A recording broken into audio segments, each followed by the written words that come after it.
In this video, I'll show you how to transfer Solana, SOL, from Phantom Wallet to Bybit step by step.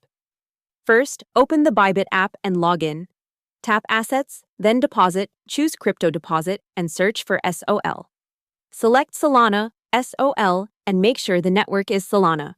You'll see your Bybit deposit address. Tap Copy.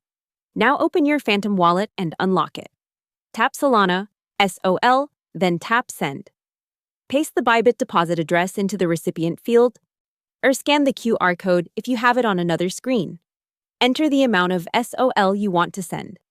Double-check the address and confirm you're sending on the Solana network. Phantom will show a small network fee in SOL, so make sure you have a little extra SOL to cover it. Tap Confirm to send. After the transaction processes, go back to Bybit and check Assets to see your SOL deposit once it confirms. Hope the tutorial was helpful. Subscribe to my channel and see you in the next video.